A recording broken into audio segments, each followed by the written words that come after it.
মিলি, তুই শুনেছিস আজকে নাকি নতুন ম্যাডাম আসবে? এ তো খুব ভালো কথা। তবে ম্যাডামটা ভালো হলেই বাঁচি বাবা। এর আগে ম্যাডাম হলে তো ক্লাস করতে ইচ্ছে করবে না। হ্যাঁ রে, তুই একদম ঠিক কথাই বলেছিস। ম্যাডাম তো আমাদের সাবিহা ম্যাডামের মতো হলে খুব ভালো হবে।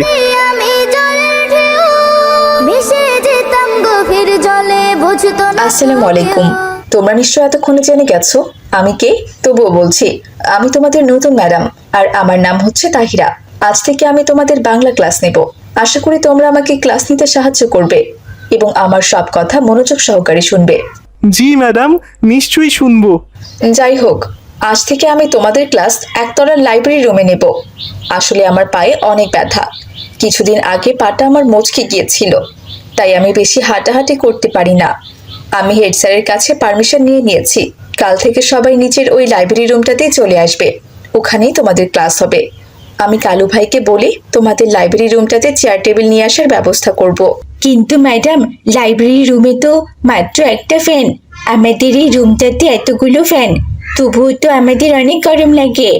আর ওই রুমটাতে গেলে তো আমরা মরেই যাব। তার উপর আবার লাইব্রেরি রুমে মাত্র একটা জানালা। দয়া করে আপনি আমাদের ক্লাসটা চেঞ্জ করবেন না ম্যাডাম?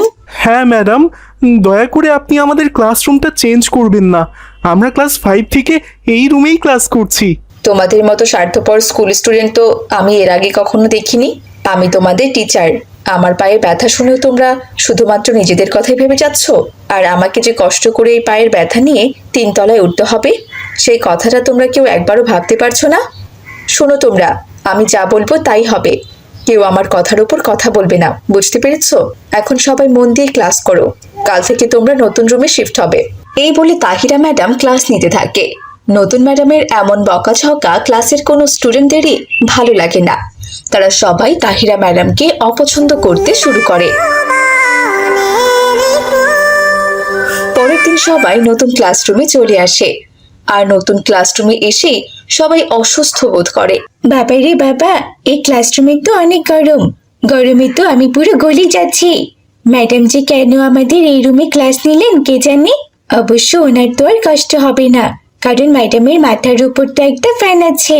এই পুরো ক্লাসরুম জুড়ে মাত্র একটা ফ্যান। আমাদের এখানে তো ফ্যানের বাতাস লাগবেই না। ম্যাডাম শুধু নিজের কথাতেই ভাবলেন, অথচ আমাদের এতগুলো স্টুডেন্টের কথা তো ভাবলেন না। কি করছিস কি মিলি?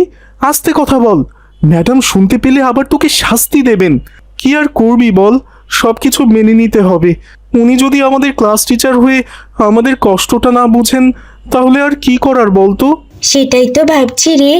আমাদের যে ভারী ভারী স্কুল ড্রেস, এই স্কুল ড্রেস পরে তো ফ্যানের নিচে বসে থাকলেও গরমে ঘেমে যাই আমরা। আর এখন থেকে তো আমাদের আবার গরমে ক্লাস করতে হবে। ফ্যানের একটু বাতাসও খেতে পারবো না। নতুন ম্যাডাম তো একদম ভালো নয়। হ্যাঁ মিলি, কথাটা কিন্তু তুই একদম খারাপ বলিসনি। আমিও তো ফুল প্যান্ট পরে থাকি। এই গরমে এত ভারী স্কুল ড্রেস পরে কি ক্লাস করা যায়? হেড স্যারকে বলে আমাদের এই ক্লাসরুমে ফ্যানের ব্যবস্থা করতে হবে। হ্যাঁ রে সাইম, তুই ঠিক কথাই বলেছিস। আমাদের হেড স্যারকে বলা উচিত। আমি আর এই গরম সহ্য করতে পারছি না। তারা যখন এইভাবে গল্প করছিল, তখনই সেখানে তাহিরা ম্যাডাম চলে আসে। আর ম্যাডাম এসে সবাইকে এভাবে এক জায়গায় দাঁড়িয়ে গল্প করতে দেখে ভীষণ রেগে যায়। কি ব্যাপার, তোমরা সবাই নিজেদের জায়গা ছেড়ে ব্যাগ পেছনে রেখে সবাই সামনে এসে গোল মিটিং করছো কেন? ম্যাডাম, আমরা মিটিং করছি না। আসলে আমরা এই ক্লাসরুমের ব্যাপারেই কথা বলছিলাম। এই ক্লাসরুমে একটা ফ্যান হলে খুব ভালো হতো ম্যাডাম। আসলে এখানে অনেক গরম। আর তাছাড়া এখানে তো মাত্র একটা ফ্যান আছে, সেটাও আপনার মাথার উপরে।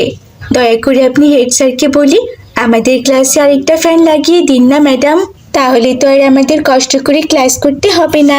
কেন, হেড স্যার কি আমার বন্ধু নাকি যে আমি পাখা লাগাতে বললেই লাগিয়ে দেবে? তাছাড়া এই স্কুলে তো অনেক ছাত্রছাত্রী পড়াশোনা করে। কোনো ক্লাসের স্টুডেন্টের তো এত সমস্যা হয় না, তাহলে তোমাদের কেন এত সমস্যা হয় শুনি? আসলে ম্যাডাম, এই রুমে তো অনেক গরম, আর আপনি তো জানালা খুলতে দেন না, তাই আরও বেশি গরম লাগে। আপনি দয়া করে হেড স্যারকে বলে আমাদের ক্লাসে একটা পাখা লাগিয়ে দিন না। জানালা লাগিয়ে রাখি যাতে ক্লাসে রোদ না আসে। আর তাছাড়া কত বড় বড় মনীষীরা রোদে গরমে কষ্ট করে পড়াশোনা করে বিশ্ববিখ্যাত হয়েছে, আর তোমরা একটুখানি গরম সহ্য করতে পারছো না? আমি তোমাদের এসব আবদারের কথা প্রিন্সিপাল স্যারকে কিছুতেই বলতে পারবো না। কিন্তু ম্যাডাম, আপনার পায়ে ব্যথার জন্য আপনি আমাদের ক্লাস চেঞ্জ করে 3 তলা থেকে 1 তলায় নিয়ে এসেছেন। তাই আমরা ভাবলাম আপনি হেড স্যারকে বললে তিনি নিশ্চয়ই আমাদের ক্লাসে একটা পাখা লাগিয়ে দিবেন। যেহেতু আপনি বলতে চাইছেন না, তাহলে ঠিক আছে, আমি হেড স্যারকে বলবো আমাদের ক্লাসে একটা পাখা লাগিয়ে দিতে। মিলির এমন কথা শুনে তাহিরা ম্যাডাম মনে মনে ভীষণ রাগ হয়, কিন্তু সে মিলিকে কিছু বলতে পারে না। আসলে মিলি ছিল খুব স্পষ্টবাদী মেয়ে। সে অন্যায় দেখলে মুখ বুজে সহ্য করতো না, মুখের উপরই সব কথা বলে ফেলতো, যেটা তাহিরা ম্যাডামের একদমই পছন্দ ছিল না। তাই তাহিরা ম্যাডাম মিলিকে একদম দেখতে পারতো না। তার মনে হতো মিলি সব সময় তার মুখে মুখে তর্ক করে। তাই তাহিরা ম্যাডাম সুযোগ পেলেই তাকে ক্লাসের বাইরে দাঁড় করিয়ে রাখে। এভাবেই দিন কাটছিল। একদিন মিলি ক্লাসে এসে তার চুলগুলো উঁচু করে বেঁধে রেখেছিল। তাহিরা ম্যাডাম ক্লাসে এসে মিলির এমন চুল বাঁধা দেখে তাকে দাঁড় করিয়ে রাখে। কি ব্যাপার মিলি, তুমি চুলগুলোকে এমন পিরামিড বানিয়ে রেখেছো কেন মাথার উপরে? মাত্র ক্লাস 7-এ পড়ছো, তাতেই এত স্টাইল? এইসব ফ্যাশন আমার ক্লাসে চলবে না, বুঝেছো? আসলে ম্যাডাম, আমার খুব গরম লাগছিল, তাই চুলগুলো একটু উপরে বেঁধে রেখেছি। আমার চুল লম্বা হওয়ায় বেনি করে রাখলে ঘাড়ে পড়ে, আর খুব গরম লাগে, তাই আসলে এভাবে বেঁধেছি। আমি আবার ঠিক করে চুল বাঁধছি ম্যাডাম, সরি। ওসব সরি বলে কোনো লাভ হবে না, যাও ক্লাসের বাইরে গিয়ে দাঁড়িয়ে থাকো, নইলে তোমার এসব ফ্যাশন দেখে ক্লাসের বাকি মেয়েরাও উপরে চুল বাঁধবে আর বখাটে হয়ে যাবে। ম্যাডামের কথায় বাধ্য হয়ে মিলি ক্লাসের বাইরে গিয়ে দাঁড়িয়ে থাকে। এভাবেই দিন কাটছিল। দেখতে দেখতে তাপমাত্রা 43 ডিগ্রিতে এসে পৌঁছায়। এই গরমে বেশিরভাগ বাচ্চারা স্কুলে যেতেই চাইতো না। মিলিও সেদিন স্কুলে না যাওয়ার পরিকল্পনা করছিল আর ঘরে বসে বসে বই পড়ছিল। কি ব্যাপার মিলি, আজ তোর স্কুল নেই? তুই ঘরে বসে আছিস কেন? যা তাড়াতাড়ি রেডি হয়ে নে। না মা, আজ আর আমার স্কুলে যেতে একদম ইচ্ছে করছে না। এই গরমে কোথাও যেতে ইচ্ছে করছে না। আমি বরং ঘরে থেকে পড়াশোনা করি। স্কুলের থেকে ঘরে পড়তে আমার বেশি ভালো লাগে। তাছাড়া স্কুলে যেতে আমার একদম ভালো লাগে না। স্কুলে যেতে ভালো লাগে না মানে? ক্লাস 5-6-এ তো তুই রোজ স্কুলে যেতি, একদিনও স্কুল মিস করতে চাইতি না, তাহলে এখন আবার কি হয়েছে? মাকে কিছুতেই বলা যাবে না যে ম্যাডাম আমাদের ওই গরমে ক্লাস নিচ্ছে। মাকে বললে যদি আবার কালকে মা গিয়ে তাহিরা ম্যাডামের সাথে কথা বলি, তাহলে তো ম্যাডাম মাকে আর কিচ্ছু বলবে না। যা করার আমাকে করবেন, হয় আমাকে মারবেন আর না হয় আমাকে কান ধরে ক্লাসের বাইরে দাঁড় করিয়ে রাখবেন।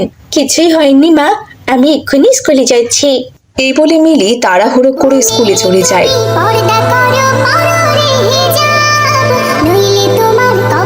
সে ক্লাসে বসতে না বসতেই তার পানির খুব পিপাসা পায়। এই সাইম, তুই একটু তোর পানির বোতলটা আমাকে দে না, আমার খুব পিপাসা পেয়েছে। আজকে আমি তাড়াহুড়ো করে স্কুলে এসেছি তো, তাই পানির বোতল আর টিফিন কোনোটাই আনতে পারিনি। কোনো ব্যাপার না রে, এই নে। আর হ্যাঁ, খাওয়া শেষ করে তোর কাছে বোতলটা রেখে দিস। ম্যাডাম লিখতে দিয়েছে, এখন চুপচাপ লিখতে হবে, তা না হলে শাস্তি দেবেন। সাইমের কাছ থেকে পানির বোতল নিয়ে মিলি এক ঢোক পানি খেতে না খেতেই তাহিরা ম্যাডাম মিলির কাছে আসে। লেখার জন্য সময় দিয়েছি 10 মিনিট, আর তুমি না লিখে বসে বসে পানি খাচ্ছ? তুমি নিজেকে কি ভাবো? তুমি যা বলবে আমাকে তাই শুনতে হবে? তোমার লিখতে ভালো লাগলে লিখবে, আর না ভালো লাগলে লিখবে না। এরকম বেয়াদব স্টুডেন্ট আমি একদম পছন্দ করি না। যাও ক্লাসের বাইরে গিয়ে দাঁড়িয়ে থাকো। ম্যাডাম, আসলে আমি আজকে তাড়াহুড়ো করে বাড়ি থেকে বেরিয়েছি, টিফিনও নিয়ে আসিনি। আমার খুব পানির পিপাসা পেয়েছে, দয়া করে আমাকে একটু পানি খেতে দিন, তারপরেই আমি বাইরে গিয়ে দাঁড়িয়ে পড়ছি। তাহিরা ম্যাডাম মিলির কোনো কথাই শোনে না। কিছুক্ষণ পর, আসসালামু আলাইকুম ম্যাডাম, প্রিন্সিপাল স্যার আপনাকে 3 তলার অফিস রুমে ডেকেছেন। ঠিক আছে তুমি যাও, আমি ক্লাস শেষ করে যাচ্ছি। এরপর তাহিরা ম্যাডাম হেড স্যারের অফিস রুমে যেতে থাকে। তাহিরা ম্যাডাম পায়ের ব্যথা নিয়ে অনেক কষ্ট করে 1 তলা পর্যন্ত উঠেছিল। তাতেই গরমে একাকার অবস্থা হয়ে যায় তার। অবশেষে সে অনেক কষ্টে 3 তলা অবধি পৌঁছায় আর ঘামতে থাকেন। তাকে হেড স্যার বসতেও বলে না। আসসালামু আলাইকুম স্যার, আমার খুব গরম লাগছে, আমি একটু বসি, আর দয়া করে আমাকে একটু পানি দেবেন স্যার, আমার খুব পানির পিপাসা পেয়েছে। অফিস রুমে যতটুকু পানি ছিল তা আমি খেয়ে নিয়েছি, কালুকে পানি আনতে দিয়েছি। আপনি একটু অপেক্ষা করুন, কিছুক্ষণের মধ্যে কালু পানি নিয়ে আসবে। তাহলে আমি একটু বসি স্যার। না, দাঁড়িয়ে থাকুন, আপনি নিজে দাঁড়িয়ে থাকলে তবে অন্যের কষ্ট বুঝতে পারবেন। এসব আপনি কি বলছেন? আমি তো কিছুই বুঝতে পারছি না। তাহলে কি এখন আপনাকে সবকিছু খুলে বলতে হবে? আপনি নিজের সুবিধার জন্য বাচ্চাগুলোকে নিচ তলায় নিয়ে গেলেন। আমরা সবাই জানি ওই রুমটা তুলনামূলকভাবে একটু বেশিই গরম। আপনি গরমে বাচ্চাগুলোর ক্লাস নিচ্ছেন, আর আজকে যখন মিলি বারবার পানি খাওয়ার জন্য আপনার কাছে রিকোয়েস্ট করছিল তখন আপনি তাকে পানি পান করতে দেননি। আপনি একজন স্কুল টিচার হয়ে কি করে এত বড় অন্যায় কাজগুলো করতে পারলেন? আপনি জানেন কিছুক্ষণ আগে মিলি অসুস্থ হয়ে গিয়েছিল, তারপর আমি তাকে প্রাথমিক চিকিৎসা দিয়েছি। ভাগ্যিস কালু আমাকে সবটা জানিয়েছিল, নইলে তো আমি এসবের কিছুই জানতে পারতাম না। আর যদি মিলির কিছু একটা হয়ে যেত তাহলে তার দায়ভার কে নিত শুনি? আপনি নিতেন? গার্জিয়ানদের কাছে আমরা কি জবাব দিতাম? আমি দুঃখিত স্যার, আসলে ওদের যে এতটা কষ্ট হচ্ছিল তা আমি বুঝিনি। আমি ভেবেছিলাম ওরা ওদের আগের ক্লাসরুমে যাওয়ার জন্য এত বাহানা করছে, তাই আমি ওদেরকে এভাবে শাস্তি দিচ্ছিলাম। দয়া করে আমাকে এবারের মতো ক্ষমা করে দিন। নেক্সট টাইম আর এমন ভুল হবে না স্যার। এবার থেকে আমি সবাইকে আমার সন্তানের মতো করে দেখব। মানুষ মাত্রই ভুল করে, আবার সে অনুতপ্ত হলে নিজের ভুল শুধরে নেয়। আপনি যেহেতু অনুতপ্ত হয়েছেন তাই আমি আপনাকে ক্ষমা করে দিলাম। এরপর থেকে তাহিরা ম্যাডাম সবার সাথে ভালো ব্যবহার করে। তো বন্ধুরা, আমরা যখনই মিলির মতো কোনো পরিস্থিতিতে পড়ব তখনই আমরা আমাদের বাবা মাকে তা জানিয়ে দেব, কারণ আমরা হয়তো সঠিক সিদ্ধান্ত নাও নিতে পারি, কিন্তু আমাদের গার্জিয়ানরা আমাদের সঠিক সিদ্ধান্ত নিতে সাহায্য করবেন। তো বন্ধুরা, আমাদের আজকের এই গল্পটি তোমাদের কাছে কেমন লেগেছে? ভালো লেগে থাকলে অবশ্যই একটি লাইক করে দেবে। আর তোমরা কে কোথা থেকে গল্পটি দেখছো তোমাদের সুন্দর সুন্দর নামগুলো কমেন্ট করে জানিয়ে দেবে।